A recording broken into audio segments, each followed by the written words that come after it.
muy lindo. Participa del panel Beatriz Busaniche. Ella es licenciada en Comunicación Social de la Universidad Nacional de Rosario, es magíster en Propiedad Intelectual de Flasco y candidata al doctorado de Ciencias Sociales en Flasco. También es docente de grado y posgrado en la UBA y en Flasco, y como si fuera poco todo eso, es presidenta de la Fundación Vía Libre, que es una organización civil sin fines de lucro dedicada a la defensa de los derechos fundamentales en entornos mediados por tecnologías de la información y la comunicación. Así que, bueno, el voto electrónico tiene bastante que ver en esto. Además, participa de la charla Claudio Baucheret. Él vive en Neuquén, es docente de la Facultad de Informática de la Universidad Nacional del Comahue, es secretario de Tecnologías de la Información y la Comunicación de esa facultad, es investigador en el campo de lenguajes de programación para la inteligencia artificial y es exdecano de la Facultad de Informática de la Universidad del Comahue. Y también desde Bariloche tenemos la participación de Daniela Zacharías, que es magíster en estadística, es docente del Departamento de Estadística del Centro Regional Universitario Bariloche, de la Universidad Nacional del Comahue, y es directora del Observatorio Electoral de Río Negro. Bueno, estos somos y los integrantes del panel, y la temática es tratar la cuestión del voto electrónico, que tiene la implementación en algunos lugares del país, como Neuquén y Buenos Aires, y está perdiendo la confianza de la sociedad.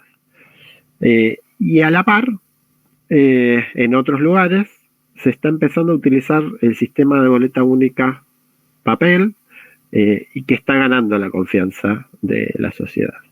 Así que, en torno a todo esto, Beatriz, que se le cortó la transmisión, así que pasamos a Claudio. La esperamos a Beatriz que se suma.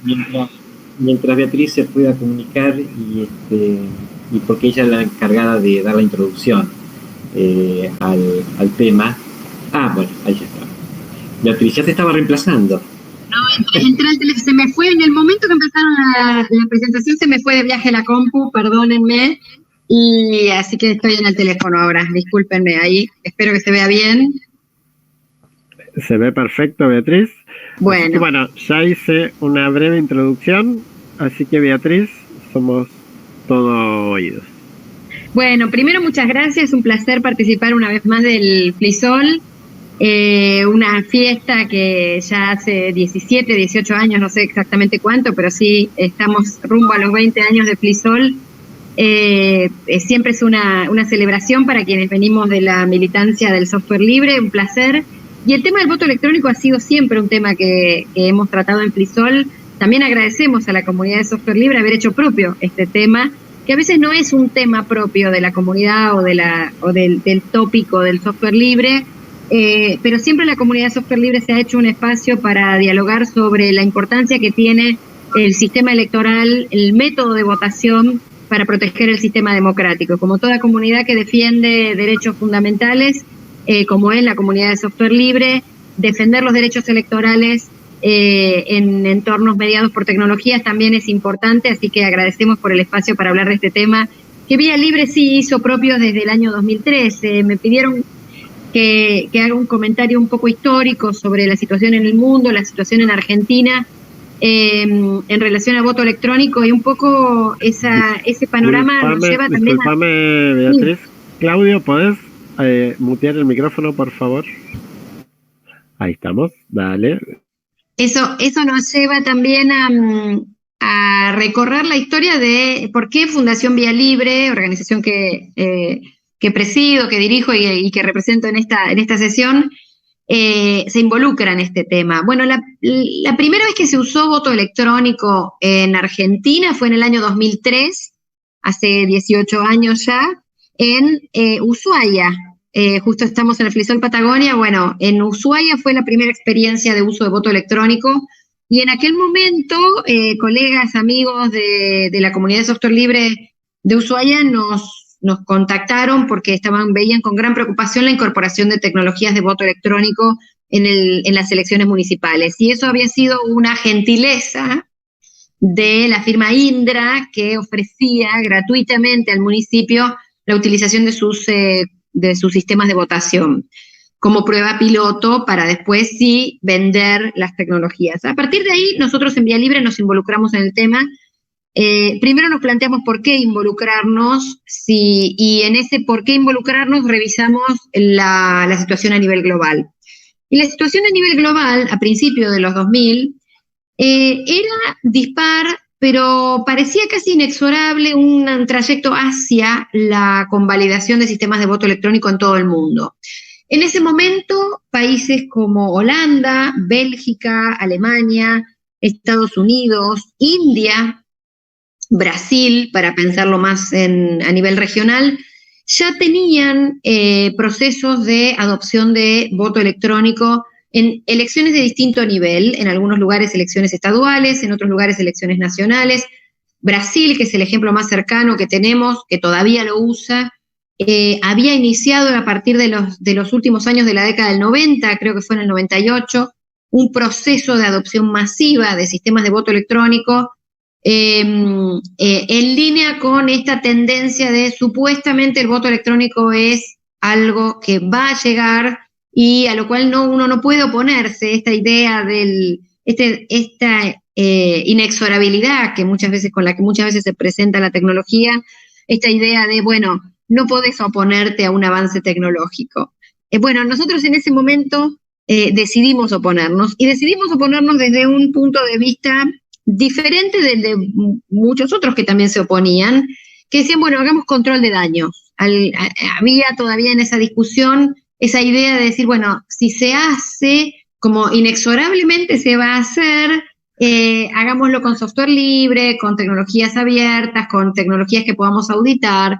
Y nosotros aún frente a ese escenario dijimos, junto con Richard Stallman, lo hablamos a este tema con Richard en su momento varias veces, y con Richard llegamos a la conclusión de que el software libre era condición indispensable, mas no suficiente, y que por lo tanto hacer voto electrónico con software libre tampoco era apropiado desde el punto de vista de los derechos fundamentales y desde los derechos políticos y electorales de la ciudadanía. Podemos explicar después si quieren, si tenemos tiempo, tenemos 1 hora nada más, y entonces voy a pasar un poco rápido por esta historia, pero si quieren después podemos profundizar por qué el software libre es indispensable, más no suficiente cuando hablamos de voto electrónico. Y la verdad es que tomamos esa decisión y mucha gente nos criticó, decían somos luditas, están en contra de la tecnología y un montón de cosas más, pero nosotros nos mantuvimos firmes en el no, directamente el no. Claudio también, veo a su cara, creo que recuerda aquellas épocas, también estaba con nosotros en el no, entre los que hemos sido catalogados de dinosaurios por oponernos al supuesto avance de una tecnología que de avance no tiene nada. Lo primero que hay que hacer es deconstruir esta idea de que toda tecnología es un avance. Hay tecnologías que son un retroceso y el voto electrónico es una de ellas. Pero lo que pasó fue que con el correr de los años, bueno, se empezó a adoptar en Argentina, Brasil consolidó, llegó a toda su población. En 2004 otro país, Venezuela, adopta masivamente sistemas de voto electrónico. Se empieza a pensar en el voto electrónico como un elemento para solucionar problemas de la democracia, como algunas cuestiones vinculadas con el voto en cadena, el clientelismo, la falta de entusiasmo electoral de la ciudadanía, un montón de cosas que no tienen nada que ver con la tecnología electoral, pero que se le achacaba al voto electrónico el poder cuasi mágico de solucionarlos por simple pase de magia. Lo bueno fue que en esta posición del no, algunos elementos a nivel internacional nos fueron dando la razón. El primero que nosotros celebramos ampliamente fue en el año 2008, cuando Holanda fue uno de los países precursores. De hecho, una de las empresas que más penetró en el mercado de urnas electrónicas en Holanda, en Europa, fue justamente una empresa holandesa, NetApp. Esta empresa holandesa prestaba servicios electorales en Holanda, Y una agrupación muy similar, digamos, a la nuestra, una organización de sociedad civil que se llama, en holandés, tiene un sitio web en holandés imposible de reproducirles, pero básicamente el nombre de la organización es No confiamos en las máquinas para votar, .org, pero eso es en holandés, no puedo reproducir la URL, discúlpenme. Esta organización, integrada por hackers, logró vulnerar los sistemas electorales que se estaban usando en Holanda, logró capturar la decisión de voto desde una distancia importante, utilizando algunas técnicas físicas para identificar las señales que la máquina emitía en el momento de votar, entonces lograba identificar por quién estaba votando una persona en determinado momento. Lograron, por ejemplo, contradiciendo a los vendedores de la máquina, los vendedores de máquinas, si ustedes lo habrán escuchado mucho, en Neuquén sobre todo, esta idea de que la máquina solo sirve para votar, bueno, lograron jugar al ajedrez con la máquina, lograron hacer un montón de cosas con las máquinas de MSA que se usan en Argentina. Aquí se logró navegar por internet, se logró hacer un montón de cosas, tuitear desde una máquina, digo, las máquinas de votación no son estrictamente máquinas de votación, sino que se pueden usar para muchas otras cosas. Pero bueno, a partir de esta experiencia, la autoridad electoral holandesa decide suspender el uso de las máquinas de votación. Eso fue un shock para muchos que veían como inexorable el avance. Y el segundo hito histórico importante fue la declaración de inconstitucionalidad del Supremo Tribunal Constitucional alemán en el año 2009, que estableció que el voto electrónico colisionaba con los principios democráticos, con los principios de la República y con los principios de los derechos fundamentales y que por lo tanto colisionaba con el sistema constitucional alemán. Ahí podemos trazar una bisagra, pero esa bisagra fue ninguneada en Argentina, porque tener que un constitucional de Alemania te diga el voto electrónico es inconstitucional genera un ruido fuerte entre los vendedores de estas máquinas. Y entonces lo que hicieron fue reconfigurar su marketing. Y en esa reconfiguración de su marketing empezaron a esbozar la idea de que esto no es voto electrónico y que por lo tanto no le caben las generalidades del fallo alemán y que como es boleta única electrónica, y entonces lo que hay es simplemente una impresora que emite un voto en papel y que ese voto en papel es el que vale, y un montón de cosas que seguramente Claudio nos contará después que se han usado como argumentos de venta. Bueno, hay algunas fuerzas políticas que se caracterizaron por empujar mucho la adopción de voto electrónico aquí en Argentina. Una fue que además no tienen una correlación federal, digamos, porque por ejemplo uno ve Salta, que fue la provincia que más motorizó la adopción de voto electrónico a instancias del gobernador Urtubey, ex gobernador Urtubey. Salta fue la primera provincia en adoptarlo masivamente, lo adoptó bajo el nombre voto electrónico y el propio Urtubey, siendo gobernador, se paseaba por las legislaturas del resto de las provincias, vino aquí a la ciudad de Buenos Aires, estuvo en Neuquén, estuvo en todos lados haciendo propaganda del sistema como si fuera accionista de la empresa, algo muy llamativo. Al tipo se lo veía hablando como si él fuera un accionista, un vendedor más de la empresa, siendo un gobernador en ejercicio. Eso fue una cosa sumamente llamativa, pero fue Salta la que hizo la punta. Le siguió la Ciudad Autónoma de Buenos Aires. La Ciudad Autónoma de Buenos Aires adopta a contramano de su legislación, porque la legislación de la Ciudad de Buenos Aires decía, entonces, después fue cambiada, ahora sí es legal usar estas máquinas, lamentablemente, pero en su momento la norma electoral de la Ciudad de Buenos Aires establecía que se debía usar boleta única y que para el caso de que se incorporaran tecnologías de voto electrónico se debía hacer una sesión especial, debía haber una mayoría especial en la legislatura que lo aprobara. Bajo el argumento de que esto no es voto electrónico y que esto era boleta única, se incorpora en 2015 y se utiliza en la elección de la Ciudad de Buenos Aires, que fue ganada por quien hoy es el jefe de gobierno, Rodríguez Larreta, en un balotaje. Fue usada no en la PASO, sino que fue usada en la general y luego en el balotaje entre Larreta y Lustó, que terminó con un margen mínimo, terminaron cabeza a cabeza en la elección, y con un virtual desconocimiento del derrotado Lustó, del resultado de las elecciones. Hizo declaraciones él después a la prensa diciendo que él sabía que el sistema tenía vulnerabilidades serias, él conocía las vulnerabilidades, en ese momento ocurrieron algunos sucesos de público conocimiento, como fueron la cantidad de reportes de vulnerabilidades que hubo, el allanamiento al domicilio de Joaquín Sorianelo por haber reportado estas vulnerabilidades, y la persecución que hubo aquí en la ciudad de Buenos Aires a los técnicos que reportaron vulnerabilidades en la elección de 2015 en la ciudad de Buenos Aires. En paralelo se empezó a debatir en Neuquén, se empezó a debatir en San Luis, se empezó a debatir en Chaco, y se empezó a usar casi aceptado masivamente aquí en la ciudad de Buenos Aires. Cuando asume el gobierno de Mauricio Macri, presenta un proyecto de reforma electoral que incorporaba el voto electrónico, que tuvo media sanción en diputados y que afortunadamente, y a instancias de un trabajo sistemático de toda la comunidad técnica que se presentó ante el Senado, que realizó campañas, que realizó pruebas de concepto, demostraciones, y un trabajo coordinado con quien presidía la Comisión de Asuntos Constitucionales, que era la comisión que tenía que tramitar el tema en el Senado, que vio con gran responsabilidad el asunto. Después podemos discutir las internas políticas, pero el entonces senador Fuentes, que presidía la comisión, arbitró los medios para que académicos de la Universidad de Buenos Aires, sobre todo del Instituto de Investigaciones de CONICET, de la Facultad de Ciencias Exactas, que grupos, investigadores autónomos como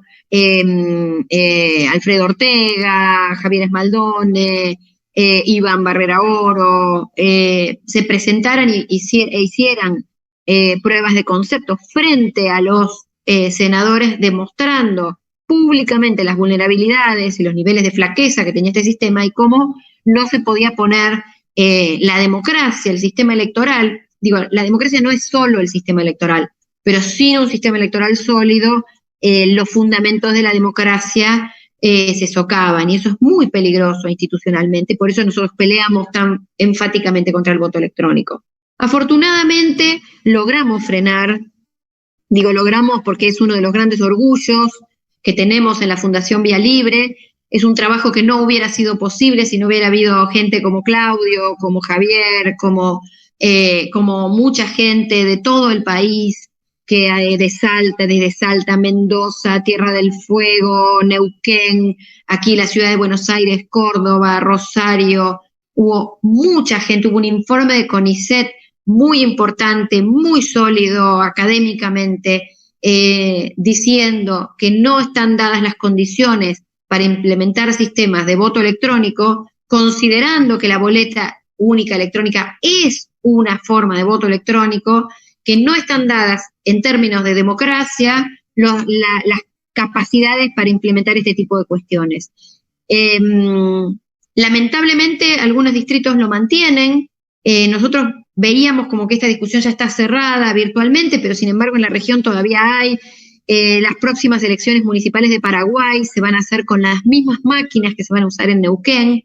La empresa Magic Software de Argentina, MSA, ha salido a vender sus servicios también a Paraguay. Hemos estado trabajando bastante con organizaciones amigas en ese país, pero lo cierto es que más allá de lugares como Venezuela, como Brasil y como la India, el voto electrónico está en retroceso en todo el mundo. El impacto que tuvo el fallo del Constitucional alemán en Europa ha sido inmenso. Los europeos han visto ese fallo como un elemento bisagra, y paulatinamente, y sobre todo por un tema de costos, en los últimos países donde se está usando, se está dejando de usar. Uno de los últimos países que ya está tomando decisiones de abandono es Bélgica.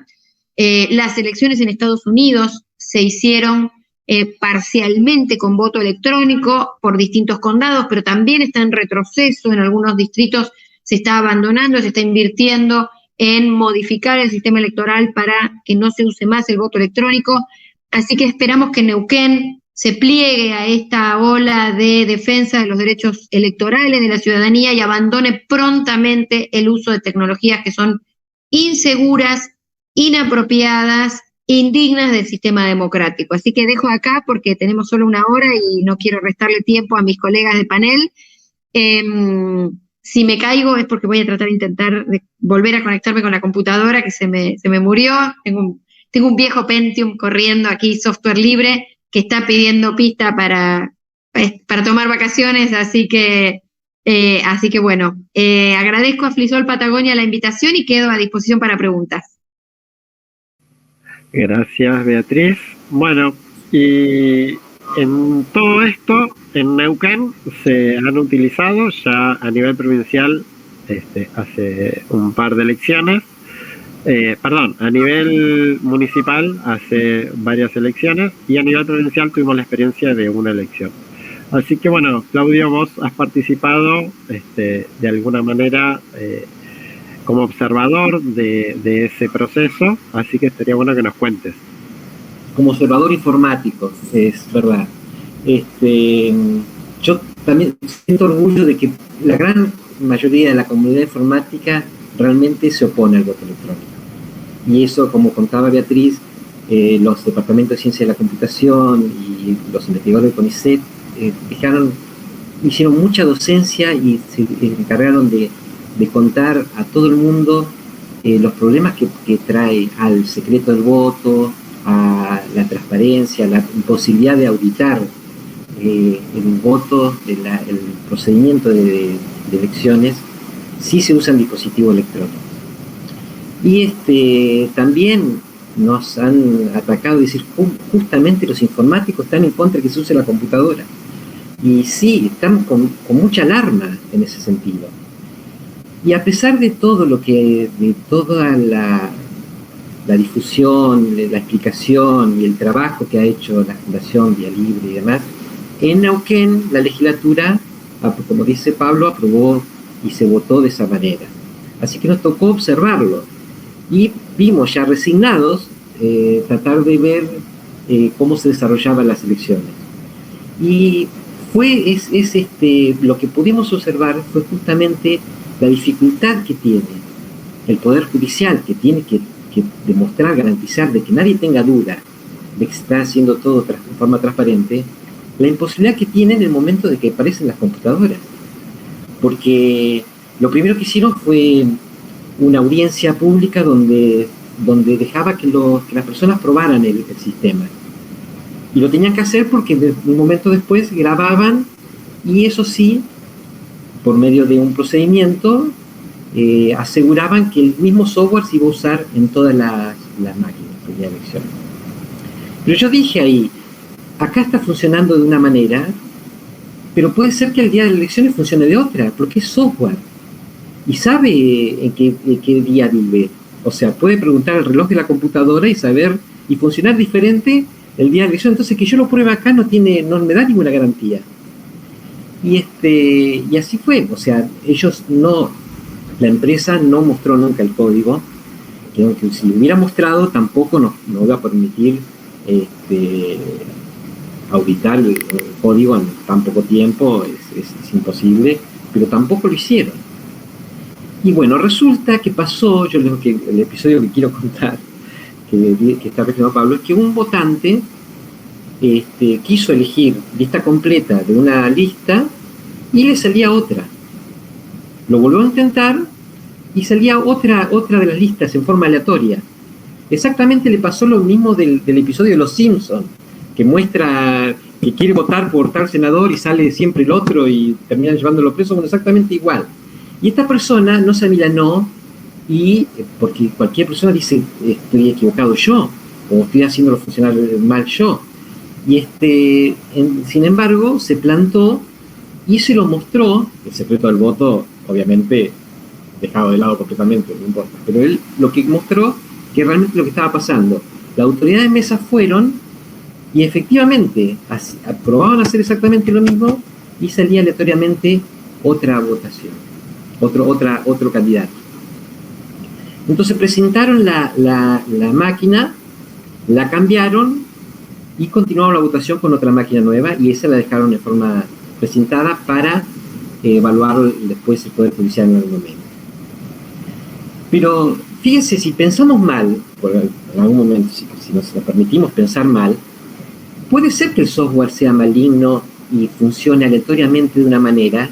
Ese sería como un sistema automático de robo de boletas. Es decir, el votante no tiene la boleta, si fuera como boleta partidaria en este momento en papel, es como si no tuviera la boleta para elegirla en el cuarto oscuro, en forma automática. Y escalable a todas, si es así, con una determinada probabilidad, puede ser en todas las mesas de toda la elección. Y en un porcentaje de que funciona, a veces sí, a veces no, que puede afectar el cambio del resultado de la elección, perfectamente. Lo que hizo el Poder Judicial fue convalidar la elección de todas las elecciones, y lo último que hizo fue, aparte, bueno, veamos esta mesa, que ya no afecta el resultado, porque es una mesa sola, y la abrió y hicieron el peritaje para ver si funcionaba o no. Resulta que en ese momento funcionó perfectamente. No pudieron reproducir lo que había pasado el día de la elección. Y entonces concluyeron diciéndole, bueno, no pasó nada, está todo bien. Entonces yo dije, pero no. O sea, si hubiera funcionado mal hoy, entonces podríamos decir, el problema se circunscribe a esta máquina, es un problema de hardware, hace la máquina funcionar mal. Pero nosotros hicimos, lo único que han hecho, que nos aseguraron, era que podíamos corroborar que el mismo software se usaba en todas las computadoras. Y si esta máquina funciona, no tiene problema de hardware y funciona bien, quiere decir que lo que hizo esta máquina lo podrían hacer las otras en toda la elección. Me dicen, no, porque no hubo otras denuncias. Pero la gente, si me pasa a mí, yo no sé si quiero hacer escándalo. Si la gente no encuentra la boleta en el cuarto oscuro, y hacer un escándalo y probar, salir y decir, a veces no lo hace, pone otra. Bueno, esto se encontraron con un problema porque dijeron, bueno, la otra ya lo habían cerrado, y sin embargo es escalable a todos. Ese es uno de los problemas que siempre dijimos sobre el voto electrónico. Si alguien quiere hacer un fraude en una elección, se tienen que poner muchas personas de acuerdo en un sistema manual, o sea, con boleta en papel. Tiene que haber muchas personas de acuerdo, tiene que estar prácticamente todo el correo, muchos fiscales, que no haya fiscal en un momento. Pero sin embargo, con voto electrónico, una persona, la empresa que quiere quedar bien con su cliente, lo puede hacer perfectamente. Una sola persona. Esa es la gravedad que yo no puedo decir que haya pasado eso. Pero realmente el Poder Judicial no me puede decir que no haya pasado.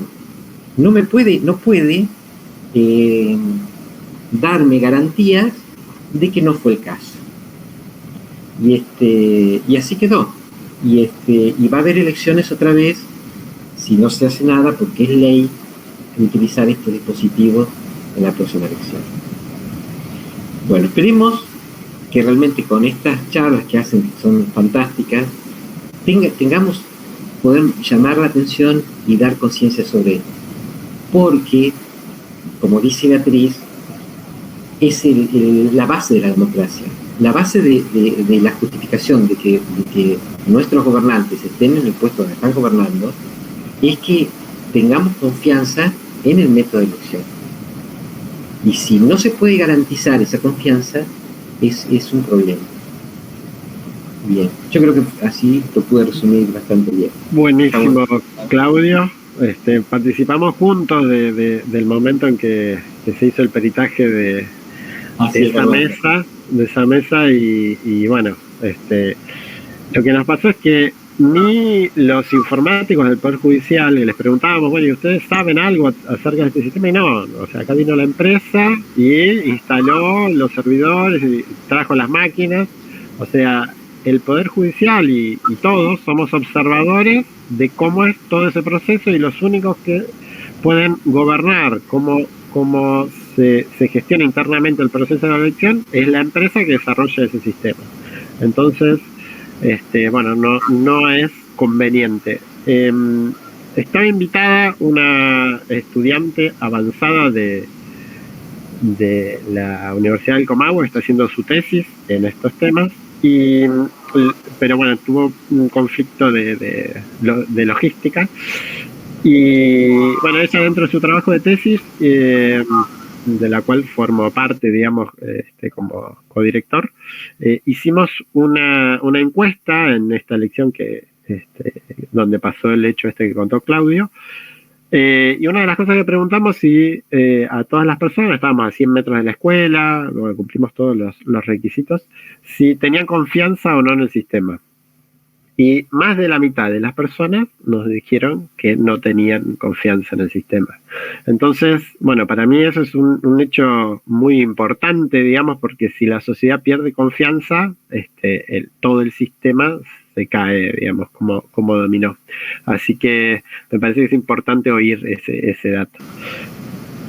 Sí, además, finalmente una persona, un gobierno o un régimen cualquiera que quiere demostrar que es democrático, lo que hace es, bueno, nosotros hacemos las elecciones súper transparentes, llamamos observadores internacionales para que puedan corroborar que realmente que las elecciones son limpias, transparentes y demás.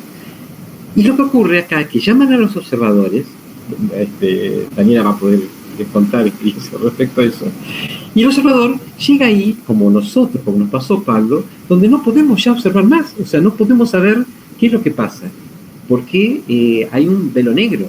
Entonces, no tiene, es muy clave, a pesar de todas las cosas que hemos dicho, y todo el informe de la CONICET, es justamente el hecho de que impide auditar un sistema de votación. Bueno, ahora sí, cortó así para darle un poco la palabra a otro. Buenísimo. Y bueno, nos acompaña también Daniela, que ella es de Bariloche y tiene bastante para contarnos en la experiencia de la utilización de boleta única, pero papel. Así que Daniela, todo tuyo. Bueno, gracias. Sí, nosotros en Río Negro, bueno, y en Bariloche no tenemos voto electrónico, por suerte, espero, ahí toco madera, que no tengamos. Pero lo que sí, hicimos un salto grande en el 2015 en las elecciones y cambiamos a tener una boleta única de papel, o sea, una boleta única, no boletas partidarias. Una de las razones por las que también escuché que decían la ventaja del voto electrónico es que evita que se roben las boletas o evita que unos partidos no tengan boletas y están fijando no siempre que haya boletas en el cuarto oscuro, ¿no? Y esta es una manera de poder controlar eso. La idea es que tengamos una sola boleta, por ejemplo, esta es una boleta de las últimas elecciones municipales de Bariloche. Un poco grande, pero donde están todos los candidatos, todos con el mismo tamaño, todos con el mismo tamaño de letra, están todos, nos aseguramos que están todos ahí en un orden que sale por sorteo, no sale primero uno, después otro, así de manera aleatoria, y bueno, y acá es donde tienen que marcar en un cuadradito cada uno de los del candidato que está eligiendo. Este material lo produce el órgano electoral, lo reparte como parte de los materiales que se entregan en cada paquete electoral, en cada mesa de sufragio, y algunos, por ejemplo, yo he estado en otro país, hasta pueden tener un código de barras para identificarlo muy bien y ver que esta es una boleta verdadera, oficial, ¿sí? Entonces todos están, todos los candidatos como que tienen la misma posibilidad de estar y de ser elegidos, no están al final de la mesa donde están todas las boletas y no tenés que ir a buscarlos hasta el final, ir a buscar especialmente al candidato por el que querés votar. Los partidos chicos siempre tienen toda la posibilidad de participar. Bueno, y eso fue de verdad un hito importante acá en las elecciones municipales, obviamente las nacionales no se hace. La primera boleta fue bastante grande, no sé, yo me pongo para atrás para que vean más o menos el tamaño que era, y acá surgió una duda, que era, si era muy difícil votar así. Nosotros estamos todos acostumbrados a votar con boleta partidaria y eso nadie lo va a entender y va a ser muy difícil. ¿Cómo vamos a votar en unos papeles como estos? Entonces, ese fue el tema de discusión cuando se implementó esta boleta.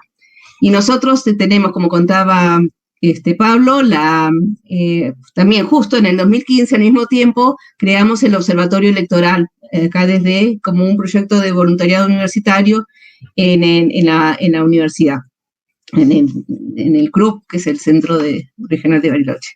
Y bueno, participamos, creamos esa idea también de observación electoral que tampoco había ni en la Patagonia, y recién estaba empezándose a hacer en Argentina, que tampoco estaba, por ejemplo, las observaciones, la OEA no viene a observar acá, nada, como que todavía no está muy implementado la idea de observación electoral, pero nosotros la empezamos a hacer. Y como parte de las tareas que hicimos de observación electoral, hicimos una encuesta para ver, entrevistamos a 422 personas que eran en una muestra de colegios también aleatoria. Acá, bueno, yo soy estadística, así que después también, si quieren, comentamos eso un poco, pero cómo era de manera aleatoria, una muestra representativa, y el 90% de la población, y en todos los, porque también decían que, por ejemplo, que los viejitos no iban a poder, qué sé yo, no sé por qué siempre dicen que los viejitos no pueden hacer las cosas, pero en todo Bariloche, 90% dijeron que había sido fácil o muy fácil votar con esta boleta, ¿no? Entonces, bueno, eso yo lo quería, la opción de la boleta única electrónica, que sea una boleta única de papel, me parece que es lo mejor. A partir también de la observación electoral, nosotros pudimos estar presentes en el inicio bueno, como siempre, como hacemos en la observación electoral, estamos presentes en el inicio de la votación para ver cómo se organiza, cómo se sella, por ejemplo, la urna, que esté vacía, que no esté cargada. Eso, por ejemplo, no lo podemos hacer con una máquina. Entonces, todo el proceso de observación electoral no se puede hacer con una máquina. Entonces, nosotros veíamos que la indicación es que los fiscales y la autoridad de mesa tienen que revisar, tienen que mostrar que no hay ningún voto adentro de la urna antes de sellarla. Eso lo pudimos ver, vimos que se cumplía, que todos lo hacían. Después, bueno, vimos en el intermedio si había filas y cómo se votaba, y lo importantísimo es que pudimos estar en el escrutinio mirando cómo se cuentan los votos, porque también ahí siempre pasa que dicen que se cuentan mal, que se pueden, que se puede hacer trampa cuando uno cuenta los votos, cosa que supuestamente las máquinas no pueden hacer trampa, justamente al revés. Y bueno, nosotros tuvimos observadores ahí, bastantes, y a partir del 2015 estamos teniendo bastantes observadores, y vemos que no, o sea, por lo menos acá en Bariloche, y en algunos lugares que también hicimos en General Roca, no hay de ese tipo de trampas. O sea, nuestros observadores están ahí como fiscales, cuidando cómo se cuentan los votos, ¿no? Sin intervenir no podemos decir nada, pero tomamos nota de cómo se está haciendo. Sí vimos, y que es verdad, que hay en muchos lugares, en realidad generalizado, problemas para hacer el conteo de votos, ¿no? Como que se equivocan, como que es difícil, como que cuentan mal algún voto, pero no a propósito, sino porque se equivocaron. Y para eso también o sea, es verdad, hay que capacitar mucho, mucho más a las autoridades de mesa, hay que quizás modificar, hacer más fácil el conteo de votos, pero no a través de una máquina, sino dando herramientas. Por ejemplo, una de las cosas que implementó la Junta Electoral Municipal de Bariloche, a partir de lo que nosotros pudimos observar, porque esa es otra cuestión, cuando uno está como autoridad o como fiscal en su mesa, solamente ve lo que pasa en su mesa. ¿sí? Nosotros como una red de observadores podemos ver lo que está pasando en todo el distrito electoral. Entonces, cuando uno hace bien las cosas y se siente que sabe mucho, bueno, sabe mucho y dice que todo funcionó bien. Algún fiscal dirá en otra mesa que no hicieron bien las cosas, fue en esa mesa, pero ahora lo estamos viendo a nivel general. Y vimos efectivamente que a nivel general había una falta de capacitación en el conteo de votos, se hacía muy difícil, sobre todo cuando tenemos 3 elecciones, como son estas de acá, entonces tenemos que contar los votos para cada candidato en cada una de las elecciones, de los cargos. Hay votos blancos, nulos en cada uno de los cargos, y se hacía complicado. Entonces, bueno, por ejemplo, una de las cosas que vimos era que podíamos hacer unos papelógrafos, unos afiches grandotes, donde ya estaba puesto, impreso, y eso lo hizo la Junta Electoral, cada uno de los candidatos con el nombre de lista, y ya estaba hecha como la grilla para ir marcando. Ya no tenían que hacerlo en el pizarrón, no tenían que escribir otra vez todos los candidatos y hacerlo en el pizarrón, sino se les daba entre los materiales estos afiches. Entonces simplemente pegaban los afiches y iba marcando como los votos, así como con el truco, iba marcando cuántos votos había para cada uno. Entonces no se tenían que preocupar de eso. Hizo mucho más fácil la votación, mucho más ordenada. La boleta también. Esta boleta, para mí, todavía se puede mejorar más, porque podrían ser 3 boletas. Si son 3 elecciones, que haya 3 boletas. Eso también se hace en muchos países. Entonces, porque acá el problema es que yo me puedo confundir y por ejemplo, puedo votar por 2 candidatos al mismo tiempo, se hacen los votos nulos. Es bastante grande la boleta, pero se pueden hacer 3 boletas distintas. La boleta para, por ejemplo, en este caso para intendente, la boleta para consejo, o la boleta para tribunal de contralor, o en otras elecciones puede ser la boleta para presidente, vicepresidente, la boleta para senadores y diputados, ¿no? Y nada, simplemente van con 3 boletas, se reparten 3 boletas, la persona va a votar.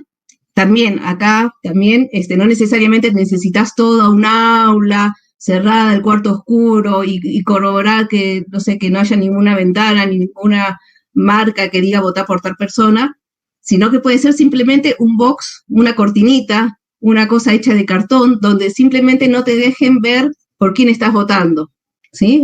Podrías hasta taparte así, pero podría ser como unos boxes, unas casillas hechas de cartón, hechas de tela, donde uno puede ir a votar, y donde podemos tener, por ejemplo, varias en el gimnasio del colegio, ¿sí? No se hacen esas colas enormes, no tenemos que estar revisando el cuarto oscuro cada tanto.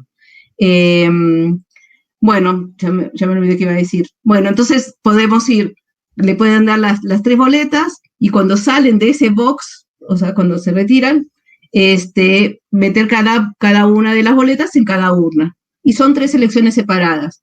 ¿Parece que lleva más tiempo? No necesariamente, porque una vez que tenemos una boleta, podemos, cuando hacemos el escrutinio por ejemplo, para presidente, simplemente vamos separando en piloncitos, y es mucho más fácil poder ir contando los votos. Entonces hacemos piloncitos para cada voto, y un piloncito para votos nulos, otro piloncito para votos en blanco, y ya sería mucho más fácil de contar. Y tenemos el resguardo siempre, ¿no? Que eso es lo principal. Siempre está el resguardo de, si queremos abrir las urnas, estaría ahí. Entonces, bueno, esto lo pudimos hacer gracias a esta red de observadores. Por ejemplo, pudimos ver también cosas que para mejorar. Había, por ejemplo, en la primera elección un casillero que decía, como querían como más o menos hacer lo mismo que con las boletas partidarias, decir que si yo marcaba acá, era lista completa. Entonces se podía, si yo marcaba simplemente esta crucecita, estaba eligiendo a toda esta lista. Nos dimos cuenta también que era complicado, porque a veces uno marcaba por ahí y después volvía, o sea, pensaba que estaba marcando al intendente y después marcaba hacia otra cruz, se anulaban los votos, y era muy difícil también para contar. Esa fue otra sugerencia que pudimos hacerle a la Junta Electoral, porque estuvimos presentes en muchos escrutinios de muchas mesas. Y vimos que ese era un problema que sucedía de manera así, desparramada por todos lados. Entonces, después, la Junta Electoral nos tomó la sugerencia y esta de acá ya no salió con esa. Si querías votar por la lista completa, hacer las 3 crucecitas. Y eso es lo que también se decía en las propagandas. Marcar las 3 crucecitas por tal partido, ¿sí? Marcar las 3 crucecitas por tal partido, y eso era una forma de hacer campaña. Y entonces, bueno, eso es lo que quería comentar porque con respecto al observatorio electoral, sirve para muchas cosas un observatorio electoral. Sirve para poder ver estos problemas. También uno está en la mesa y podemos ver los problemas. No necesariamente sirve para decir, esta mesa funcionó mal, funcionó bien, y anular una elección. No es para eso, es para ver cómo estamos, bien tan preciado que es el voto, que podemos ejercer cualquiera. Tenemos que cuidarlo, ¿sí? Una forma de cuidarla es esa, que funcione bien, que se respete la voluntad del que está eligiendo, ¿sí? Las preferencias. Y esta es una manera, observar que esté funcionando.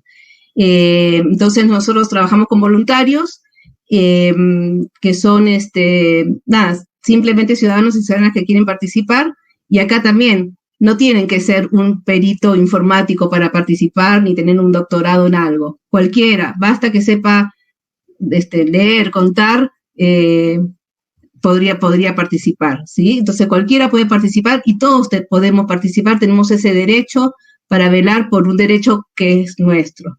Entonces es una forma de participar. No todos tienen que ser fiscales, porque no todos tienen un partido específico al que seguir, o no quieren estar todo el tiempo también en la elección, pero podemos ir un poco, ceder de nuestro tiempo para poder participar. Yo tenía siempre recuerdo que uno de los observadores que había ido, dijo, ¡oh! Yo no sabía que era tan complicado este sistema. Él pensaba que votaba y salía, pero como estuvo durante todo el proceso mirando, se dio cuenta de lo importante que era. Entonces sirve para evaluar las elecciones, para tener y después poder mejorar, buscar lugares donde se puede mejorar. También estar como observadores también te permite que, si yo iba a hacer alguna pequeña trampa, estoy mirando y esto mitiga la posibilidad de fraude, y también sirve para legitimar las elecciones. Muchas veces hemos tenido elecciones y que dicen, no, en Tucumán quemaron las urnas y hicieron fraude. No, estuvimos en una muestra representativa y no pasó eso. O, no sé, en el caso que haya pasado, pasó, ¿no? Entonces sirve como para legitimar las elecciones.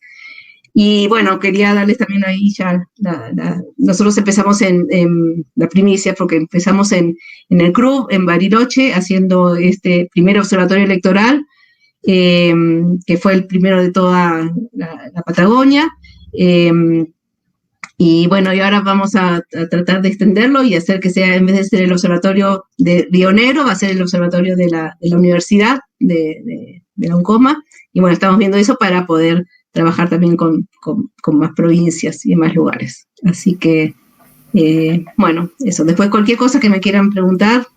Buenísimo, Daniela, gracias. Bueno, hay varias preguntas que hicieron. En el partido original iba a estar también una estudiante que se va graduada de la Universidad de Comahue, donde iba a mostrar el sistema Buquena que se usaba en el sistema de elecciones de la universidad. En ese caso, se vota manualmente, se cuentan los votos en forma manual, y el sistema lo único que permite es que el ancho de banda para poder cargar los datos en la base de datos está distribuido porque lo hacen las autoridades mismas de mesa. Las autoridades de mesa tienen acceso a la base de datos y como autoridad certifican lo que están cargando. De todas maneras, igual se hace de la otra manera, o sea, para que tampoco haya, porque ahí también puede haber falsedad de datos, se hace de la otra manera y respetando lo que el informe del CONICET, en donde decía cuáles eran los momentos de la elección en donde se podía utilizar la computadora. y en el software libre, por eso tenía mucho que ver con el tema del FreeSol. Pero lamentablemente no puedo estar, así que yo lo cuento. A ver, hago una pregunta que tenía que ver con eso. Entonces, una persona pregunta si liberando el software de un sistema de voto electrónico, ¿se podría usar? Esa es la pregunta, así que, no sé quién quiere responder. Bueno. Richard Stallman, como dijo, así que lo puede responder. Sí, nosotros en el libro, nosotros sacamos en Vía Libre 2 libros que están disponibles para descarga en nuestro sitio web, en vialibre.org.ar, y el prólogo al primer libro que hicimos en 2008, que se llamaba Voto Electrónico, una solución en busca de problemas. Lo que dice Richard en el prólogo es justamente esto: el software libre es condición indispensable, más no suficiente. Sí, por supuesto, si el sistema electoral completo está hecho con software libre, va a haber más y mejores condiciones de auditoría pública. Pero esto no compensa el hecho de que el sistema electoral es un sistema que debe ser público por naturaleza, porque el sistema electoral debe ser comprendido y potencialmente auditado, controlado por cualquier ciudadano o ciudadana, independientemente de la formación técnica que tenga esa persona. Este es el causal principal del fallo de inconstitucionalidad en Alemania. En Alemania lo que dijo el tribunal es que votar es un acto público fundamental y que por lo tanto cualquier ciudadano, independientemente de que tenga formación en lo que fuera, tiene que comprender plenamente todo el proceso. Entonces, cuando metemos en el camino una caja basada en tecnologías que solo son comprensibles para aquellas personas que han estudiado esa tecnología, que tienen formación en esa tecnología, lo que estamos haciendo es excluir de la posibilidad y del derecho a auditar la elección al resto de la ciudadanía. Y eso genera que la potencialidad de auditar la elección quede en cabeza de una élite, de un grupo, de un número minoritario de la sociedad. Y eso no es afín con el sistema democrático per se. Y por otro lado también el hecho de contar con, suponiendo que el software sea libre y que la empresa proveedora o el Estado, en caso que sea el Estado el que provea el sistema, publiquen el software y esté disponible bajo licencia GPL y todo lo demás, para confiar en la elección lo que habría que hacer es además tener un sistema de auditoría que evalúe que justamente ese software, que es el que está publicado, el que todo el mundo ha auditado, el que está públicamente disponible, es efectivamente el que corre en todas y cada una de las máquinas de los distritos electorales. Y estamos hablando en una elección nacional de miles de máquinas que tienen que ser puestas en paralelo a funcionar, y entonces tiene que haber mucha más auditoría que la del sistema electoral. Tenés que tener auditoría de todo el sistema operativo que corre por abajo, tenés que tener auditoría del firmware, tenés que tener auditoría del hardware, tenés que tener un montón de procesos de auditoría que son técnica y económicamente inviables. Exactamente. No sé si cuando explicaba Beatriz que esto si viene es algo inevitable, todos nos pusimos a pensar cómo hacerlo realmente bien, y eso se demostró que es realmente impracticable, porque aun cuando pudiéramos auditar un software, lo más que podemos decir es que hasta el momento no encontramos ningún error. Es todo lo que se puede decir. Y como hemos visto en la práctica, el software ese tiene modificaciones hasta último momento, porque los partidos políticos los tiempos electorales modifican y tienen que modificar la pantalla y que puedan agregar candidatos. Entonces, hasta el último momento no tenemos la versión definitiva, que entonces pueden introducir cambios maliciosos hasta el último momento. O sea que aunque teóricamente podría decirse con software libre se pueden auditar, en la práctica es imposible. O sea, y también podría ser por error, digamos, que el funcione mal, porque, bueno, los informáticos también somos humanos y cometemos errores, y podría ser el caso. Bueno, hay otra pregunta también relacionada con el uso de tecnología, es si tiene sentido implementar un sistema con blockchain para resolver estos problemas que tendría el voto electrónico.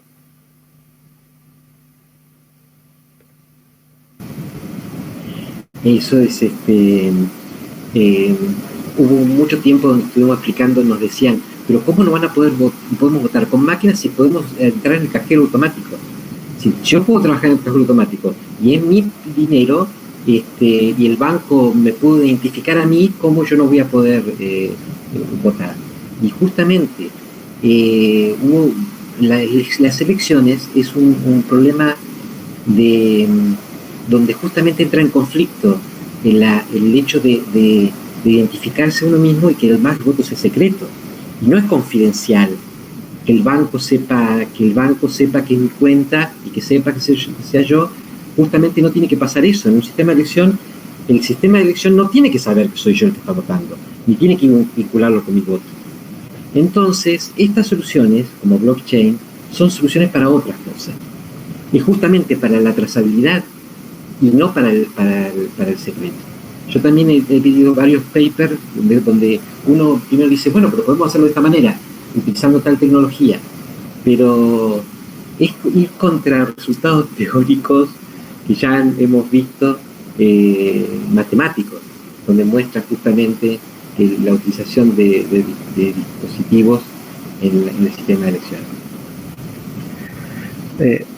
Hay países en donde se habilita el voto por internet, pero es una ley diferente a la nuestra y el voto no es secreto, con todos los problemas que puede traer que el voto no sea secreto, digamos, de manipular a personas que voten por un candidato a cambio de cosas. Bueno, el sistema de boleta única que se utiliza en Neuquén, en Cava y en algunos otros lugares más, es un sistema que no es software libre, digamos, es privativo, no permite la posibilidad de auditar, agrega las complicaciones de que el voto no sea secreto, además existiría la posibilidad de que se pueda manipular ese voto, no es observable y sin embargo se utiliza. Pero hay algunos casos como en Neuquén, en la ciudad de Centenario, una ordenanza que argumentó diciendo que como no se puede observar, volvemos a la boleta papel. En Salta está ocurriendo lo mismo, ya hay media sanción de diputados para volver a cambiar, digamos, a boleta única electrónica, y bueno, y ojalá que próximamente esto traiga otros cambios en Neuquén, en Cava y en los otros lugares donde se usa. Entonces, bueno, les pregunto así abierto, ¿qué podríamos hacer, digamos, para lograr convencer o, bueno, que se logre este cambio? Así que abierta a los tres.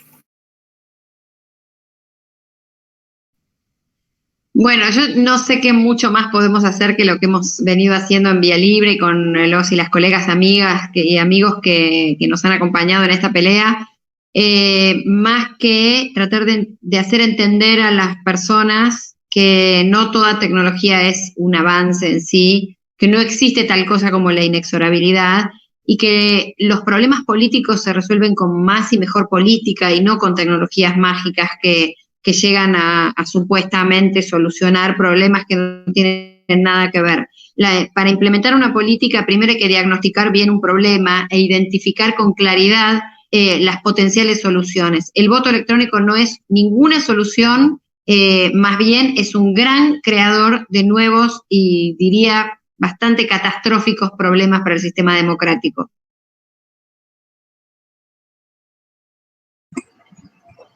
Yo quizás también como docente, nada, enseñar, comunicar, lo importante que es el voto.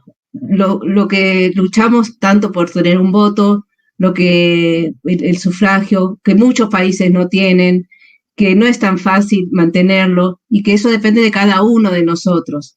de cada uno, pero así somos todos, es una de las pocas instancias en las que cada uno es tan importante como cualquiera de los demás. Y eso, y que nosotros tenemos que cuidarlo, y no una máquina o una compañía que pone las máquinas, nada, nosotros podemos cuidarlo y tenemos que cuidarlo nosotros mismos, y la única forma es esa, y valorarlo, y no es también, porque mucho se dice, es más rápido hacer las cosas. No hay que ser más rápido para votar. Votamos y después lo que votamos nos dura 5 años, por lo menos. Entonces, nada, date el tiempo de votar, date el tiempo de cuidar tu voto, y no tenemos por qué hacerlo más rápido como en el supermercado. Eso es lo que yo diría medio. Capaz, enseñar y valorar.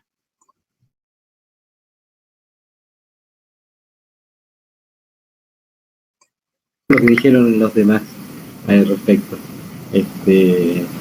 Yo creo que tenemos que insistir. Esto que está haciendo Frisol es muy importante, por ejemplo. Y volver a insistir. Porque es clave. Hay gente que ya no valoramos, por ejemplo, que el voto sea secreto. Porque lo tenemos secreto. Pero si eso a la gente dice no es tan importante, en un momento podemos sufrir y volver a épocas anteriores, donde realmente había el voto no era secreto y solamente había fraude, dice así, o compra de votos, era de esa manera. Bueno, eso nada más. Bueno, siendo las 14:01, cerramos recontra en tiempo. Bueno, muchas gracias Daniela, Beatriz y Claudio. Chau. Y bueno, a la operadora le pido si puede poner la placa, y ya después pasamos a la siguiente charla que viene. Ahora paramos para almorzar y volvemos a tener la siguiente charla a las 15 horas.